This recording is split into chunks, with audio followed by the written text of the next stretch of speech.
Okay, thank you, Tanmay, for joining, for taking out the time today for this session. It really means a lot to all of us here. And uh, so there's lots to talk about. I just introduced the session and was telling all the viewers about your journey in brief. But instead of me telling them about what you've been doing till now, your experience, I want you to give us a brief idea about how your journey has been in cricket till now. It's been good till now. I really started playing at very early age, and I started s- playing because I was dreaming to wear that blue jersey. So that's how I started playing cricket, and step by step, the goal was there in my mind to represent the country, and that's how I started. I, the grace of God, I played a decent amount of cricket, and I just retired on Right, last month, 24th. I take the retirement from the cricket, so it's good. It's correct, good. I really enjoyed the whole journey. I made a lot of friends, experienced lots of things in my life. So right. I really enjoyed playing cricket and still love to play cricket. Correct. So tell us about how did you actually get into cricket? Was it really early while you were in school or college or after that? No, no, before that, only when I was 6 or 7 years old, I started playing cricket at home in Gully in Madan. Then I used to go to the stadium on Saturdays, Sundays, or any holidays with my father. Then from there Right. on, I was waiting for the every weekend to go to the stadium. Then I joined cricket hostel in Kanpur, and that's a Okay. government hostel, especially for cricketers. So I joined there in 2001 when I was in class 8th, and Okay. basically you can say that I learned my cricket in there only in Green Park Cricket Hostel. I spent 8 years there, learned every cricketing Hmm. skills, and that hostel gave me the platform where I am today. Correct. Correct. So let me ask you one thing, Tanmay. So, how important today is to have a professional coaching experience for anybody to start their cricket journey if they want to pursue cricket professionally. How important is it to have a professional coaching experience? It's very important to have a proper guidance because someone's if someone is sending a son or daughter to the academy under any coaching center or whatever, they send with a trust because Correct. they think that their son will learn something. So Hmm. the professional coaching has to be there. Otherwise, it will be the waste of time. So I think it's very important for any cricketer, even all the cricketers who are playing the first class level or any junior state level. Uh, in that time, the cricket has changed now. They need a professional and good coaches to be with them, Correct. which can guide them. And now these days, I think that it's much more mental now and monitor them. It's very important. Right. But why has the process, I mean, why has the importance changed from more on the physicality to the mentality, right? Because you're playing so much of cricket these days. You're playing days cricket, you're playing one day cricket, you're playing T20 cricket. Hmm. So you get runs, scored runs in some matches, got out also, dropped from the team also. So you have to be mentally strong. That's Correct. that's where the professional coach or mentor roles comes. Hmm. That how to tackle that. And there are so many distractions in life these days that how to tackle these days and focus on the game only. That's very important if you want to go reach the highest level. Right. Right. And what is the ideal way to start your journey? Is it that you should, start directly join an academy? Then what is the ideal way to move from one place to another, one level to another? See, it's up to every individual where if someone is playing cricket at the suburb area, so he means the the company, all the colleagues can really pick the talent that he's talented, so that you can move forward to the good club, then to the good state academy, then you will pick by the state. So it will come Correct. automatically, but you have to be good. You have to work hard all day in and out, work on the basics. You have to study also at the same Right. time. So it has to be the combination of both. Correct. Correct. So tell us a little bit about your batting, Tanmay. So you were the leading run scorer in the 2008 cricket under 19 World Cup as well. So you were under the captaincy of Virat Kohli. How was that experience? How were those days? How did that World Cup go for you? Hey, World Cup was good, very good for me, and it's not because I scored run because we won. And the homework, the process, you can say that we start Hmm. preparing for that from the last 2 years. We had 6 or 7 tours against England, New Zealand, Sri Lanka, or South Right. Africa, and all the teams. So it's all about process, score runs, team getting good combination, and always it's all I always enjoy my batting.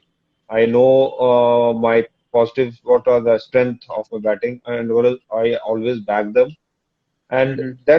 that's how I batted in the World Cup also. The same way I have nothing in my mind, just watch the ball and play, react to it. So, but that's how I played.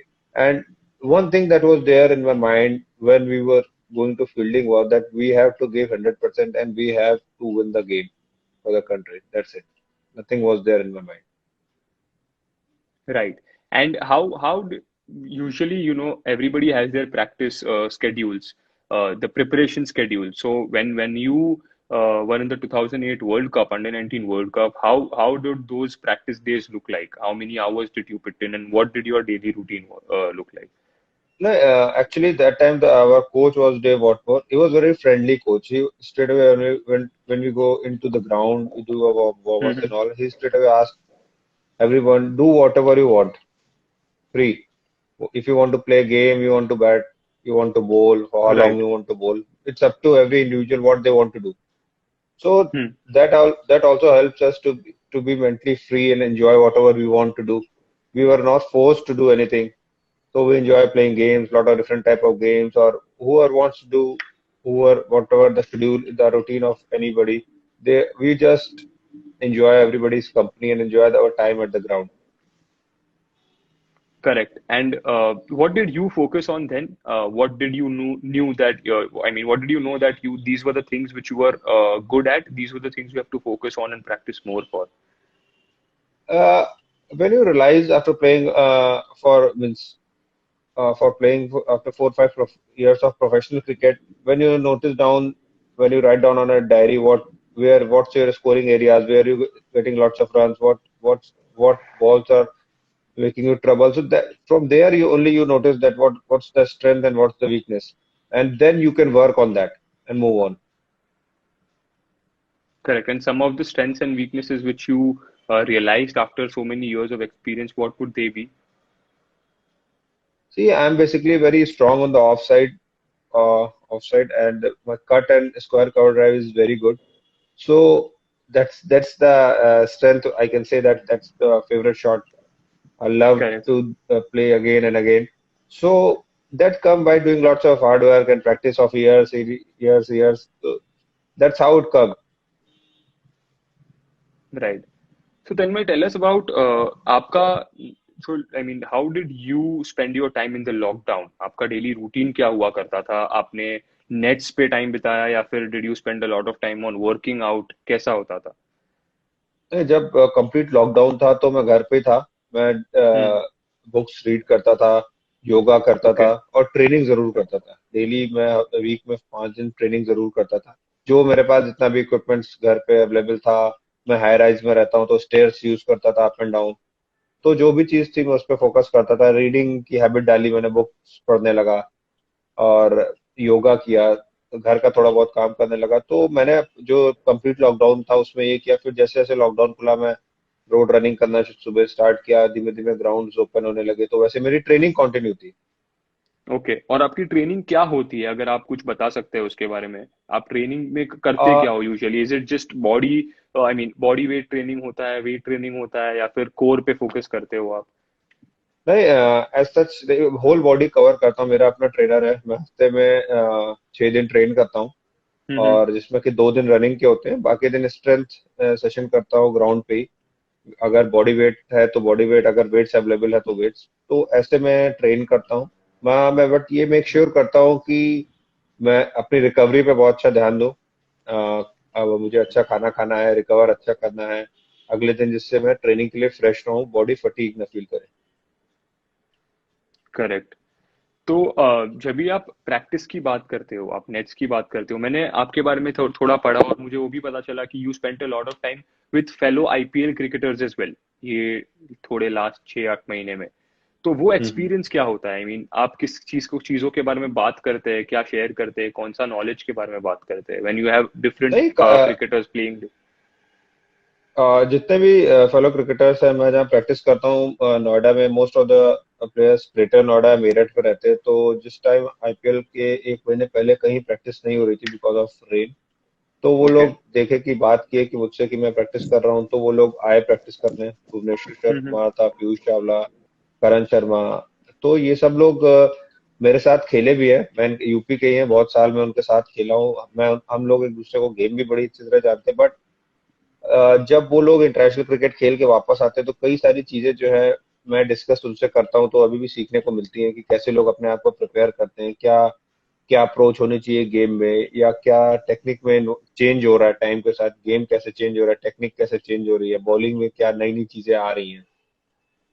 तो ऐसी चीजें जब आप किसी से interact करते हो, basically हम्म। मैं थोड़ा ज्यादा इंटरेक्ट करता हूँ, चीजों चीजों को पता करने की कोशिश करता हूँ कि वो लोग क्या सोचते हैं उस चीज के बारे में, कैसे उस चीज को बराबर। इम्प्रूव करते हैं। तो उससे मुझे काफी हेल्प मिलती है। लोगों से मैं उनके एक्सपीरियंस शेयर करता हूँ और खुद पे अप्लाई करने की कोशिश करता हूँ। तो उससे काफी हेल्प बराबर। मिलती है मुझे भी। या मैं, अगर मुझे लगता है कि किसी को वो पॉइंट बता के किसी की हेल्प हो सकती है, तो मैं जरूर अपना एक्सपीरियंस आगे, नॉलेज को शेयर करना चाहता हूँ। बिकॉज मुझे ऐसा फील होता है कि कल को अगर आपकी कोई अपनी नॉलेज या एक्सपीरियंस किसी को शेयर कर रहे हो, यू नेवर नो, एक छोटा सा पॉइंट उसका करियर में कितना बड़ा इम्पैक्ट ला सकता है। राइट। बहुत सही बात की आपने। बिकॉज आपके पास कुछ एक्सपीरियंस से जानकारी होती है, कोई नॉलेज होता है, कोई इंसाइट होती है, अगर आप किसी और को बता सको और उनको कोई भी वे में उनकी जर्नी में कंट्रीब्यूट कर सको आप, तो वो बहुत बड़ी चीज होती है आज। राइट। हाँ, मुझे तो स्पेशली बहुत लोगों का नेचर होता है कि वो अपनी चीजें शेयर नहीं करते। बट मुझे ऐसा लगता है कि जो मेरा नॉलेज है, जितना भी थोड़ी बहुत क्रिकेट मैंने खेली है, जितना भी मुझे नॉलेज है, मैं लोगों से शेयर करूं। और हो सकता है कि अगर वो, मैं 3-4 पॉइंट उसको बताऊं, अगर वो 1-2 पॉइंट उसको उसको उस पे क्लिक किए, अगर उसको सूट किए, यू नेवर नो, कल वो मे बी उसके ग्राफ, कैरियर का जो ग्राफ है बहुत ऊपर जा सकता है। तो बराबर। उसके उसके इंडिविजुअल को बहुत हेल्प मिल सकती है उसको। राइट। राइट। सौरभ कुमार जी बता रहे हैं, you are the most hard working cricketer and inspiration for all of us UP boys. नहीं, अब तो actually he's a great all-rounder. I can say that he's doing really well from the last 4 or 5 years for the UP team, and he's with me in the ONGC company also. So he's doing really well, and I just say that I love to train and work hard, and I'm not an inspiration for anyone. I just enjoyed my doing my training, love to bat, and that's what I also do now. Also, not too much of batting, but also I do my training daily. And आज ही luckily मैंने थोड़ा सा मन किया कि batting करता हूँ, तो थोड़े से 50-60 बॉल थोड़ा आउट पे खेले, तो अच्छा फील आया कि बहुत दिनों बाद आज कभी कभी मन कर जाता है कि लाओ थोड़ा सा बैटिंग करके देखते हैं। वाह। खैर, मुझे प्रोफेशनल क्रिकेट नहीं खेलना, करेक्ट। बट ये है कि कभी कभी मन करता है कि लाओ थोड़ा सा बैटिंग करके देखता हूँ, क्योंकि अभी खेलें। यंग हूँ मुझे लगता है, तो वो चीज रहती है। बट ऐसा कुछ भी नहीं है। ये लोग इतनी रिस्पेक्ट करते हैं, तो इन लोग का थैंकफुल हूँ कि ये लोग उस प्रोस्पेक्टिव से मुझे देखते हैं, तो थैंकफुल रहूंगा उन लोगों का। बराबर। और अगर आप कैप्टनसी की बात करते हैं, प्लेइंग अंडर अ कैप्टन, आप विराट कोहली के साथ खेले हैं। तो एक कैप्टन का रोल ऑफ द फील्ड क्या होता है? ऑन द फील्ड काफी कुछ होता है, बट ऑफ द फील्ड एक टीम को प्रिपेयर करना मेंटली, सबको बताना, सबको वो फ्रीडम देना, रिस्पॉन्सिबिलिटी डेलीगेट करना, आपने आपके हिसाब से क्या होता है? और who is the best captain you have played under और यू हैव सीन प्लेइंग? नहीं, मैं अपना रणजी ट्रॉफी में भी जब मैंने डेब्यू किया, तो मेरे कैप्टन थे मुझे ऐसा ज्योति यादव हैं, वो कैप्टन थे, फिर मोहम्मद कैफ आए, फिर सुरेश रैना बने, आरपी सिंह बने, पीयूष चावला बने, भुवनेश भी बना। तो ऐसा नहीं है कि विराट के अंदर भी खेला, दिलीप पे भी अलग अलग कैप्टन के अंदर खेला, बट मुझे ऐसा लगता है जो बराबर। Friendly captain of the field होता है, जो आपको एक कंफर्ट जोन में रखता है कि आप अपना परफॉर्मेंस ग्राउंड पे खुल के दें, और अगर दे आपको सके। कोई प्रॉब्लम है तो आप उसके साथ खुल के अपनी बात शेयर कर सके। तो तब टीम की भी तब इंडिविजुअल की भी परफॉर्मेंस अच्छी होती है, टीम की भी परफॉर्मेंस अच्छी होती है, क्योंकि मैंने ऐसा देखा है कि अगर आप प्लेयर को थोड़ा फ्रीडम देते हो ऑफ द फील्ड, आप प्लेयरों से बात करते हैं, उनको कंफर्ट जोन में रखते हैं, उनको अपना कॉन्फिडेंस दिलाते हैं कि नहीं, वी आर विद यू, आपको जो डिसीजन लेना लो, वी विल बैक यू। तो वो बंदा भी जब ग्राउंड पे खेलने जाता है तो खुल के बॉलिंग करता है, खुल के बैटिंग करता है, क्योंकि उसको पता होता है कि मुझे मेरा कैप्टन मुझे बैक कर रहा है। तो कैप्टन का रोल बहुत ही इंपॉर्टेंट है हर इंडिविजुअल के लिए। किसी भी प्लेयर का अगर अ, आप कैरियर की बात करो या परफॉर्मेंस की बात करो, तो वो कैप्टन पे बहुत डिपेंड करती है कि कैप्टन उसको कैसे ग्रूम करता है, कैसे उसको ट्रीट करता है। करेक्ट। बराबर। और अगर आप कोई सिचुएशन बता सके, यूजुअली मैचेस के टाइम पे बहुत क्रिटिकल, बहुत प्रेशराइजिंग सिचुएशंस बनती है कभी कभी। आपको कोई हम्म। रिस्पॉन्सिबिलिटी दी जाती है और एल्स आपको कोई डिसीजन क्विकली लेना पड़ता है। वो प्रेशर आप कैसे हैंडल करते हो? इज इट कि आप किसी को कंसल्ट करते हो, ऑन द स्पॉट कैप्टन को पूछ लिया, या फिर खुद का सुन लिया, गट फीलिंग को सुन ली? तो वो इतना प्रेशर हैंडल कैसे होता है? बिकॉज क्रिकेट एक ऐसा गेम है जिसमें इतने सारे इमोशंस होते हैं। एज अ व्यूअर भी जब भी हम मैच देखते हैं, तभी हम there are so many ups and down of emotions. कभी मैच ये था, कभी ये था। तो एज अ प्लेयर आपको कैसा वो कैसे हैंडल होता है? एज ए प्लेयर हैंडल करना में, अगर आप ग्राउंड पे हैं तो मुझे लगता है आप अपने दिल और दिमाग की सुनिए, क्योंकि आपके पास इतना टाइम नहीं है कि आप बाहर जाके कोच से डिस्कस करो। हाँ, आप अपने टीम के एक दो प्लेयर से आप डिस्कस कर सकते हो, बट वहां भी आपके पास इतना ज्यादा टाइम नहीं होता है। तो आप अपने दिल और दिमाग की सुनिए और उसको अपने इंस्टिंक्ट को बैक कीजिए। मैं यही कहूंगा कि जो इंस्टिंक्ट को बैक करता है वही एक सक्सेसफुल प्लेयर भी बनता है। बराबर।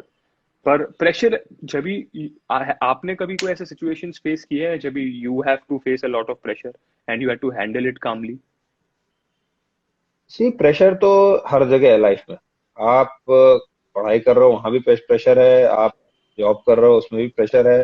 हाँ, क्रिकेटर्स का क्या है कि आपके प्रिपरेशन में आपको साल भर प्रिपेयर करना है, अपॉर्चुनिटीज कम है तो प्रिपेयर रहता है, बट अगर आप ये सोचोगे कि मेरे पास एक मौका है, दो मौके हैं, तो आप पे ज्यादा प्रेशर है। आप गेम को एंजॉय करो, one hmm. Ball at a time खेलो, एक one ball at a time deliver करो, तो आपकी परफॉर्मेंस ज्यादा अच्छी होगी। अगर आप छोटे छोटे टारगेट्स अचीव करने को सोचोगे तो बड़ा टारगेट अचीव हो जाएगा, बट अगर आप बहुत बड़ा टारगेट पहले से ही लेके चलोगे तो आपको दिक्कत होगी। तो ऐसा नहीं है, प्रेशर हर जगह राइट। है, प्रेशर हर फील्ड में है। ये जरूरी है कि आप उसको किस तरीके से लेते हैं और कैसे हैंडल करते हैं।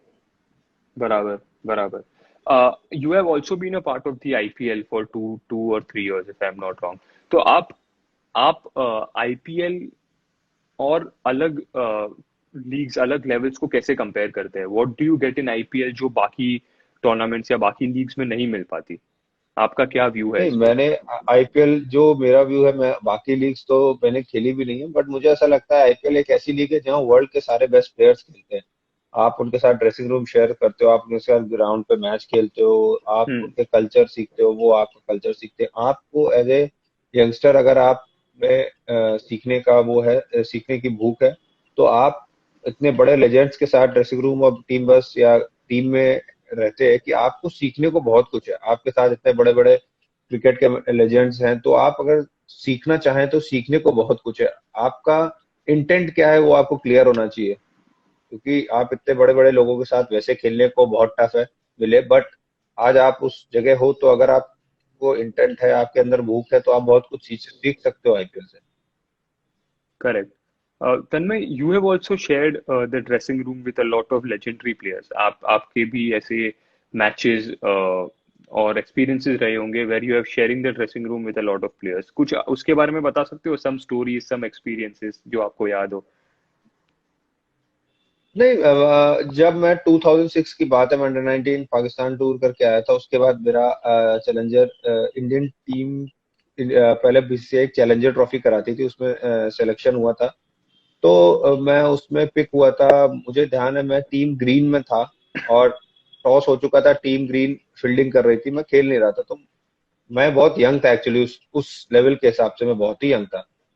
तो चेयरमैन ऑफ सिलेक्टर थे दिलीप वेंगसरकर सर, उन्होंने मुझको बोला कि आप ब्लू में हो। तो ब्लू उस टाइम ओके सीनियर टीम थी, सीनियर इंडिया की टीम थी, इंडिया ब्लू। ओके तो ओके मैं ओके मतलब शौक में था कि मैं उस टीम में, अपने को जब उस ड्रेसिंग रूम में गया तो मैं अपनी नजर ही नहीं ऊपर कर पा रहा था, क्योंकि उस टीम में राहुल द्रविड़, सचिन तेंदुलकर, वीरेंद्र सहवाग, जहीर खान और सब लेजेंड थे। तो मैं आंख नीचे नीचे करके ड्रेसिंग रूम के कोने पे मैंने अपना बैग रखा और थोड़ी देर बाद राहुल द्रविड़ आए। उन्होंने बोला कि सबसे मुझे मेरा इंट्रोडक्शन कराया कि ये अंडर 19 इंडिया खेल के आ रहा है, इसने इतना इतना परफॉर्मेंस किया है। और उसके बाद मुझे ध्यान है कि सचिन तेंदुलकर पैड करके थे, मैं देख रहा था कि लोग कैसे अपने को रेडी करते हैं एक बड़ी इनिंग के पहले। तो सचिन तेंदुलकर अपना पैड वैड पहन के, हेडफोन लगा के अपना फोकस कर रहे थे, वीरेंद्र सहवाग अपना पैड पहन के गाना गाना गा रहे थे। तभी तक राहुल द्रविड़ आए, बोले आप ओपन करोगे। तो अब ओके मैं एक तो पहले से ही शौक में था कि इतने लेजेंड्स के साथ में ड्रेसिंग रूम शेयर कर रहा हूँ, उसने उन्होंने मुझको बोला कि आप ओपन करोगे। तो मैंने, और शायद 5 मिनट या 2-3 मिनट ही बाकी थे अंपायर जाने को, तो मैंने जल्दी जल्दी पैड किया। फिर मैं पाजी के साथ ग्राउंड में एंटर किया। पूरा ग्राउंड भरा हुआ था, चेन्नई चेन्नई में मैच था, चेपक स्टेडियम में। फिर फिर मैं पहली बॉल मैंने फेस करी। मैं पहली बॉल डॉट हुई, दूसरी बॉल पे मैं बालाजी की बॉल पे आउट हुआ। तो मैं बड़ा सैड था कि मुझे एक इतना बड़ा प्लेटफॉर्म मिला था, अगर मैं उस चीज को यूटिलाइज करता, परफॉर्म करता, तो you never know. But match के बाद वो मैच हुआ नहीं, इंटरप्ट हो गया बारिश की वजह से। ओके मैच के बाद मुझे सचिन तेंदुलकर ने अपने पास बुलाया, बताया कि नहीं, ये सब छोटी छोटी चीजें लाइफ में होती रहेंगी, आपको इन सबसे ऊपर निकलना है, और आउट तो हर प्लेयर होता है। तो वो एक मेरे लिए हमेशा मेरे जहन में वो इंसिडेंट रहता है कि शुरुआत पे मैंने सचिन तेंदुलकर के साथ ड्रेसिंग रूम लोग शेयर करते हैं, मैंने ड्रेसिंग रूम के साथ साथ ओपनिंग पार्टनरशिप भी करी। तो उनके साथ खेला, भले रन वाह नहीं बनाए, तो वो एक मेरे लिए था कि it's a dream come true. तो अभी भी सोचता हूँ तो वो बराबर गूजबम्स आते हैं, और मैं तो उसको लगता है कि मुझे कि मैं अभी भी कोई की सपना देख रहा हूँ। I think definitely it's a dream come true जो लाखों करोड़ों लोग आज ड्रीम करते हैं when they set out as a cricket player, वो आपने किया है। So I think lots to learn from your journey as well Tanmay. And बस रैप करने के पहले यही कहूंगा, thank you for joining and to share your stories, your experiences, your lessons. I think जिन्होंने भी ये देखा होगा, anybody if starting out as a cricketer might have learn from this session. और अगर आपने मिस किया हो ये सेशन तो आप हमारे आईजीटीवी पे सेव होगा, आप you can always go back and watch it. So thank you, Tanmay, to take out your valuable time. We had fun, lot of learnings. Thank you. Thank you so much, thank you. Thank you. Hi guys, my name is Arjun Vaidya and I'm the CEO of Dr. Vaidya's. I hope you like what you heard. If you want more content on health and Ayurveda in the 21st century, please click the subscribe icon. We've got a lot more coming for you.